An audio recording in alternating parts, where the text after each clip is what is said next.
What's good? What you doing, man? DJ Anchor? What's up, Anchor? What's good, baby? I'm good, man. Thanks for taking time out of your day. Already. I know that I can't top the Nardwar interview from Vancouver. And you can try. You know what I mean? It's a funny guy, hey? Yeah. What did you think when you first saw him? I mean, you know, he got a hell of a stylist. It's that white boy swag. Shit, I seen a few white boys. I don't know about them. So, Saskatoon's usually snowy this time of year. Yeah. Caught it in a good time. I mean, you know, shit, snowman here, man, you know. Should be a light chance of snow.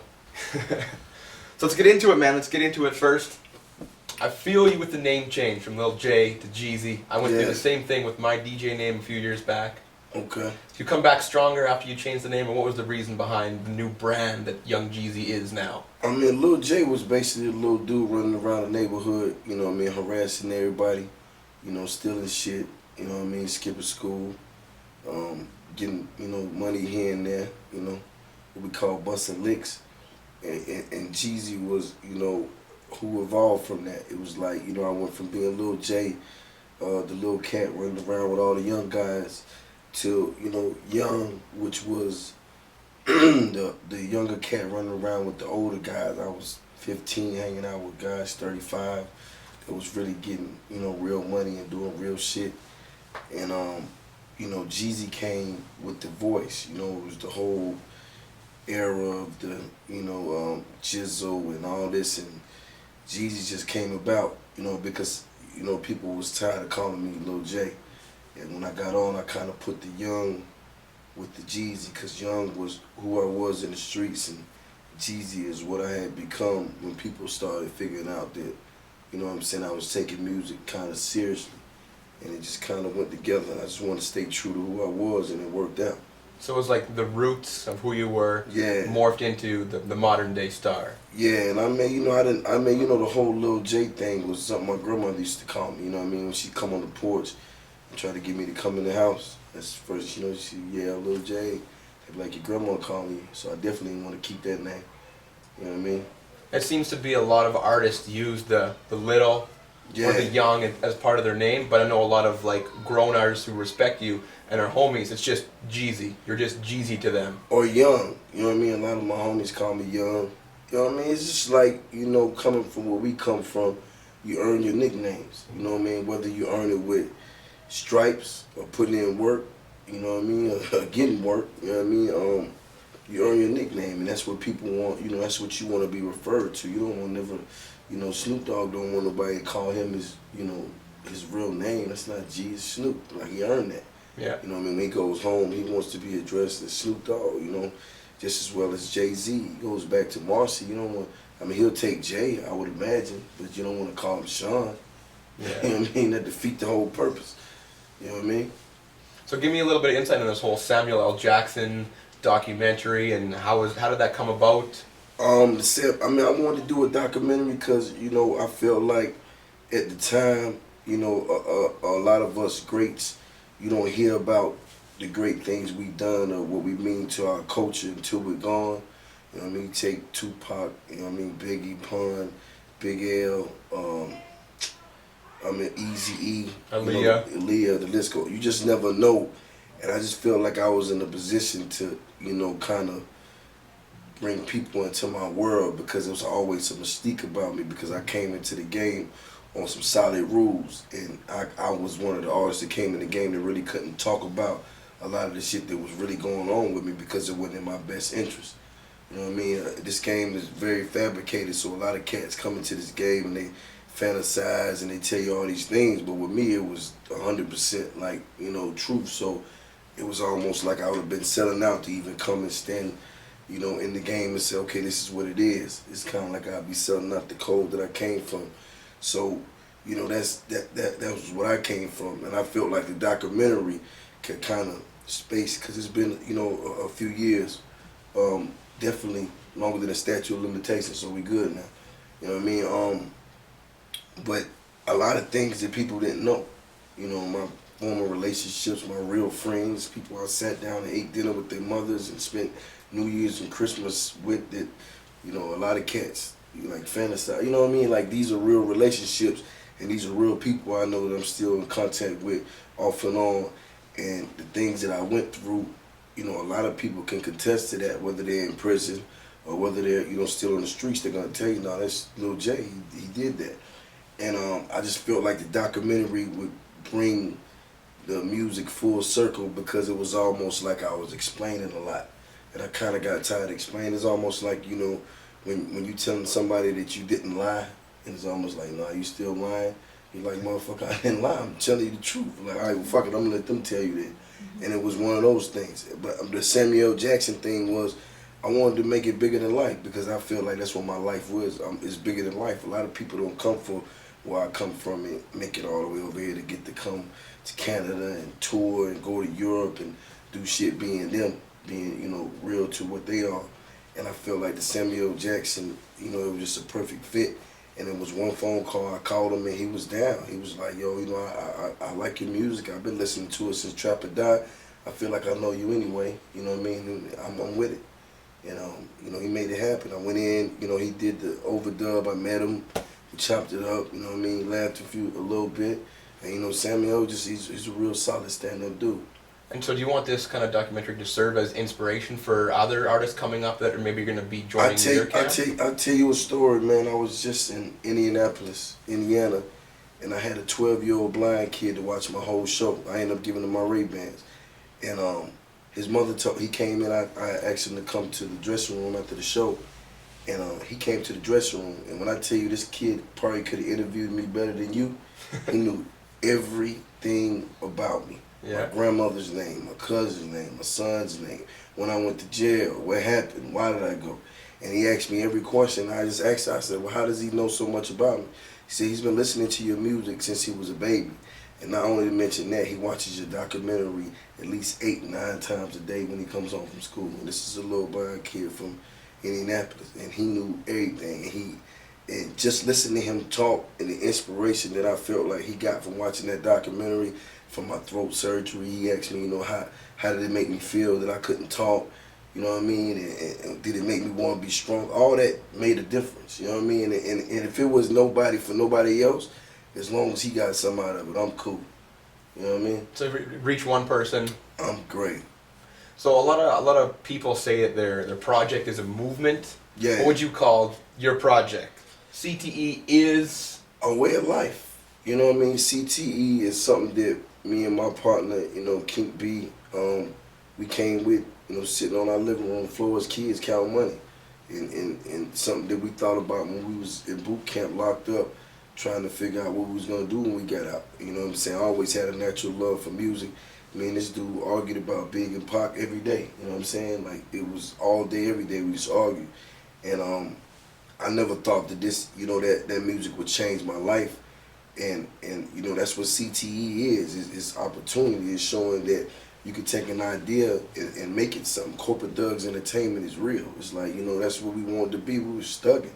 And we wanted to be corporate. You know, I wanted to be fly. I wanted to put on nice watches and nice clothes and Armani shit and walk around and boss up and smoke big cigars and shit like I saw in the movies and wear nice shoes. And that's what it was about. It was about, you know, getting out of the ghetto and getting, you know, out of harm's way of the penitentiary and all our friends that was dying and gang banging at the time. And it was like, this is the way. And we took the whole hood around the world, you know, 8, 9 times, 10 times over off the same thing. And some of these guys would have never left a 5-mile radius. They never do, by the way. You know what I'm saying? As far as they going to the Family Dollar, the Kroger, and the Texaco at the corner, and that's it. And that's their life. And we took these guys all around the world and showed them what it was like. And even for me, you know what I mean, it's a way of life. Like, when we get up and do this shit, it's every day, all day. It's not like we sitting around trying to make up shit to do or make up people to be. I'm Jeezy. Like, what you see is what you get all day, every day. And that's how it's always been, you know what I mean? So it's a way of life to me, to answer your question. So the title behind the album, Fake Ass Motherfuckers Envy. Yeah, they do. all day, every day, yeah. Every day. That's what keep me going, by the way. So was that inspiration, the hate and the stuff that you get from those people, is that what flipped it into something saying, I know you're hating, but it motivates me? Of course. My uncle used to always tell me, man, they hated on Jesus, they're gonna hate on you. But when they're hating, you know, you're doing something right, and you gotta understand is when they stop talking is when you gotta worry about it. Now when they ain't talking about your ass, whether it's good or bad, then you got a problem. And you know, fame to me was a big thing because a lot of the time, you know, I'm so serious about what I do and so calculated and so focused. A lot of the time, you know, I forget that, you know, I am famous in this. Like I don't get up like I'm going to the mall to hang out, get some bras, and you know, I'm going to get in my car. Right, that ain't what I do. You know what I'm saying? I get up and do Jeezy. So it's like when it's good, I'm still doing Jeezy, and when it's bad, I still do Jeezy. So I didn't understand that, you know, so much hatred and envy come with fame. I mean, I heard about it. I listened to Tupac's song. It was in my head. You know, I heard what he said, but I didn't actually know that it was going to be like that for me because I felt like I was one of their own. And I came from where they came from. And I felt like, you know, we would always have that bond. But, you know, with fame, it's fame. You know what I mean? You see some of your best friends switch up. You see some of your worst enemies do it. You just go, wow. You know what I mean? But it's all a part of the game. It's like you build this persona and people want a piece of it. So in order to get a piece of it, they got to, you know, make your situation look like it ain't what it's supposed to be. Even though we all know it is, because half of these motherfuckers is fans, and they always were, of what you done. Like, I'm fans of niggas all day. But at the end of the day, it's like, that's what come with fame. I mean, you know, you look at some of the late greats, and I you know, I applaud myself, give myself a pat on the back, because I came from, a lot of motherfuckers came from having talent, and they just, you know, rose up. Michael Jackson, Whitney Houston, some of the late greats. But you see, these people couldn't, you know, balance it because they were so far on the other side of the fame line that they couldn't go back to get the reality check because it was too late for them. They're too far gone. But for me, I still go home and I do shit and I, you know, I get around, I talk to cats, just move around because I have a sense of reality still. Yeah. And that's how, you know, I balance that. And a lot of people can't balance that, and that's what fucks them up. And that's what that whole fame song was about. Like, okay, I hear what you're saying, but I know where the fuck I came from. I know I'm trying to go. And you ain't about to get in between that. You know what I'm saying? Because ain't nothing back there for me, but my homies doing 30, 40 years, and all the people that we done buried and wore t-shirts, you know what I'm saying, to honor them. Like, so ain't nothing coming between me and my success. So for your personal life divided with your musical life, do you have like a kind of like a more commercial appeal for that side of things and then more of an underground feel, like mixtape feel, and you kind of split your fan base that way kind of? No, I just do me. If I feel like, you know, if I feel mixtape is like, you know, I just want to get in and spar a little bit, you know, I get in and I do it. You know what I mean? It's all a part of not being lazy. It's like, if I feel like I ain't put out enough work, you know what I mean? I go in, we call them breakdowns in the hood. You go down and you break it down, you go out there and you serve them hand to hand. And if you feel like it's time to re-up and make that big package, you go do that album, baby, chop it up, 18 O's, put it on the block. You know what I'm saying? It's the same thing. It's just like how you feel. Like me coming off tour, of course I'm going to feel like I've been, you know, I need to get in the studio and just go ham. You know what I mean? Because I've been moving around. Yeah. Now, the I Do record, probably my favorite hip-hop record in the last 6 months. Yeah. Normally, stereotypical speaking, females write songs about weddings and marriage and the white picket fence and the two dogs and the kids and stuff. It's a song about marriage. It's a song with Jay-Z. The remix with Drake's crazy. But what inspired you to say, I want to get down on one knee and I do, I do, I do? You know, I do. If you really listen to my verse, that's my testimony to the game and the streets, saying that, you know, I feel like I'm married and we have a connection because this is all I do. So, you know, where one has a wife and goes home and I go home to this. You know what I mean? Yeah. When I go home to Atlanta and I gotta make my rounds. I gotta do what I gotta do. I gotta shake hands, kiss babies. I gotta attend funerals. I gotta, you know, this is what I do. This is who I am. Whether it's giving back to my community or whatever, this is what I do. Whether it's talking to my homies, keeping them out of trouble, or telling them, like, look, man, your ass about to go to jail. You need to chill out. That's what I do. So I feel like I'm married to that. And that was my whole thing about, you know, I do. But I thought it was a cool way to make it seem like, you know what I mean, a female. Like, you know, it's like when you in the club and you doing your thing and you zooted and you gone, you feel like, hey, man, like, this is my life. Like, you know what I mean? When I wake up in the morning, I want to do this shit all again. And in order to do it all again, you got to love it just as much as you did yesterday, today. And that's what it's about to me. So no ex-wives then. The game's for good, music's good. Yeah, the music's good. No wives right now. You know what I mean? A few girlfriends, no wives. So Yeah. give me the heads up. How did the Neo joint come? That's the new single right now. How did the Neo joint kind of come? The Neo joint was crazy, man. The Neo joint was one of my homies. They know some of Warren G homies from Long Beach. Rest in peace. Yeah, no, not Warren G. He's alive. No, Nate Dogg. Oh yeah, Nate Dogg. Yeah. G-Funk era, yeah, man. you fucked me up with that one. You know what I'm saying? They're like one, man. Yeah, It's you're like, right. They're like one. You're absolutely right. Rest in peace, Nate Dogg. We was actually at a video shoot. Well, me, Freddie Gibbs, Skrilla, we was shooting something for a mixtape joint we had. And one of my homies, you know what I'm saying, he be moving around and shit, and he happened to know Warren G homie. And they put us on the phone together. I was like, yo, come through the video shoot. So he came through the video shoot. Him and the gang of his homies was out there kicking it. So we got in the back of my Phantom, you know what I mean, smoked a few, blunts and talked a little shit. And he was playing me these beats. And I think it was number 6 on the CD. And I was like, yo, I like that one. And he was like, okay, cool. But he had a hook. And I was like, that hook is cool, but let me get the record and let me come back. So the whole way to the airport, because I left right after that, the whole way to the airport, I was listening to the beat. And as soon as I got off the plane, I hit one of my homies, Young Vaughn, he's pretty much Neo's right-hand man. I was like, yo, where Neo at? And he was like, we're back in Atlanta tomorrow. I was like, yo, I land tonight. I'm gonna come through the studio tomorrow. I got this record for him. So on the way in the airport, I was singing the hook in my head. Gotta leave you alone. So when I got to the studio, Neo I was like, yo, this is the concept. This is the concept. And I was like, yo, this is the concept, and this is where I want to go with it. And I kind of, I can't fucking sing a song for Neo. I'm just trying to tell him, what I'm saying, what I wanted to say. And I left and I came back, and he put the shit together, because I kind of put, like, the majority of the hook together, but, he sings, so he knows how it's supposed to sound. And when I came back, I was just like, you know what I mean? That's the one. Yeah. See what I mean? It doesn't stop. Yeah, but and I went, took it and put my verses on it. Called Warren. I was like, yo, we got a hit, and he was like, yeah. I was like, yeah, I'm telling you. And it was a little different for me because, a lot of my shows, I got such a cult following, and I really do chick records, so to speak. But it's just like, I used to go do my shows and I see all these women there and they just like all this gangster shit, and I'm just like, damn. Damn, how do I, how do I relate, get them into the show. Or give something for them. Yeah, you know what I mean? So that was all a part of All We Do on the album, Super Freak. I Do, Leave You Alone was pretty much saying, those are the 4 elements. It's like Super Freak is a record that is really talking about getting money, but the chicks because they like, shit, he talking about us.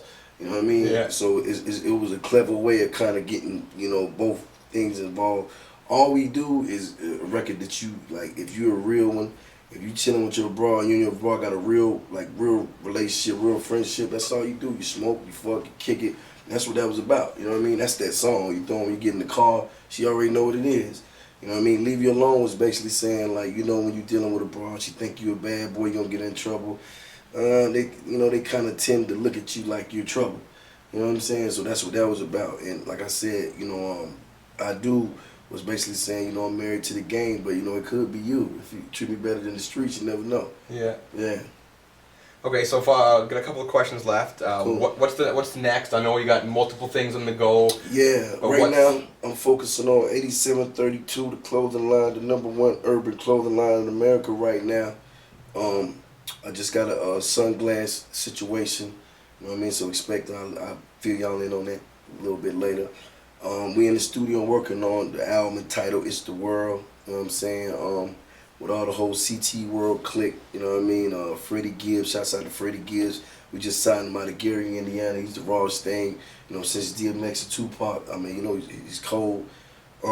Back, working on my joint, you know what I mean? And we just working, man. It's CT World over here. We just a non-stop grind. Who we gonna see for producers and features on the new record, maybe? Man, the new record is a little different, man. I got a little T- on there. Shouts out. I know you from Canada. Yeah. It's your boy Wonder. Both of them. Yeah. And the rest is I want to keep it a little secret, but it's I got a sound for this one. I thought this one out, man. So y'all must know. When I get quiet, planning and I'm strategizing. I go into my evil genius mode. That's what I say. So when you see me, don't Yeah, worry. don't worry. When you don't see me, that's when you worry. Damn right. Because you know I'm grinding. Damn right. Okay, so I got a list here of famous Atlanta people, from musicians to sports people to all over the map. You got to pick one or the other. Okay, cool. So I'm not hoping I don't lose no friends. I'm gonna throw you a curveball right away. Okay. Jason Aldean or Zach Brown band? Who the hell is that? That's the answer I was expecting too. Who is that? What do they do? Country music. Oh, okay. Well, shit, the best one. Who sold the most records? I fuck with him. Okay. Here's a tough one though. Gladys Knight. Okay. Or Little Richard. Gladys Knight, definitely. Yeah. Yeah. All right. I like the chicken wings. Yeah. One for the chicken wings. Otis Redding or the SOS band? Otis Redding, definitely. Good call on that one. The B-52s or Collective Soul? B-52, have I heard of that? They had that Love Shot joint in like the 90s. Okay, I'll roll with that. Okay, might be the hardest one. Andre 3000 or Big Boy? You gotta split up Outkast. You gotta split them Oh up. man, you know Dre my man, man. You know, you got Dre, you got Big Boy. That's how they roll, man. You know what I mean? All right. I know this one's pretty easy. Soulja Boy or T.I.? You know T.I.P. Man. That's my brother. Man. Easy one. Yeah. Here's a tough one. Spike Lee or Chris Tucker? Spike Lee's from Atlanta? Yeah. I ain't know that shit, but Chris Tucker, that's my dude. Yeah. All right, here's a little sports one. Hank Aaron or John Heisman? Basically, football or baseball? I mean, I'm going to go with Hank Aaron, man. Just on GP. You know what I mean? I go with Hank Aaron. You looking like you want another answer, though. No. Oh, okay. That was my pick, too. Okay, cool. So I co-sign on that one. All right, there it is. We straight there. And then the show tonight, this is going to hopefully get up like late tonight, but just the show tonight and for the rest of the Canadian tour. Yeah. Going across Canada, what's going to happen? Oh, man, I just want Canada to know, man, you know, I came here to tear the roof off of it, man, and I will say this, I've done maybe 4 or 5 shows into this Canadian, you know, part of the tour, and I must say, man, like, these are some of the most loyalist, realist. I mean, last night somebody gave me a fucking Gucci watch on stage. I mean, threw it on stage and told me he wanted me to have it. I couldn't believe it. I mean, I think it's like $15, $16 watch.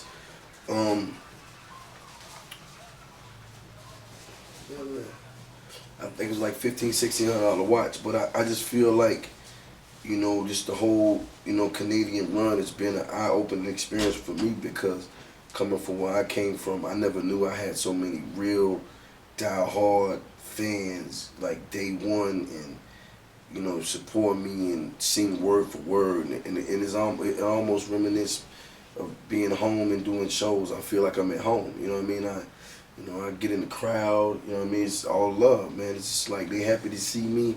I'm more happy to see them, and I just feel like, you know, for the rest of this tour, man, I'm going to show my natural born ass, man. I just feel like, you know, we're going to have a good time in Canada, baby, and smoke the best, you know? That's all I can say. Okay, we're gonna wrap it up. Look in the camera. Finish the line. I see some ladies in here tonight I might marry. I do. There it is. My dude. Thank you. For sure.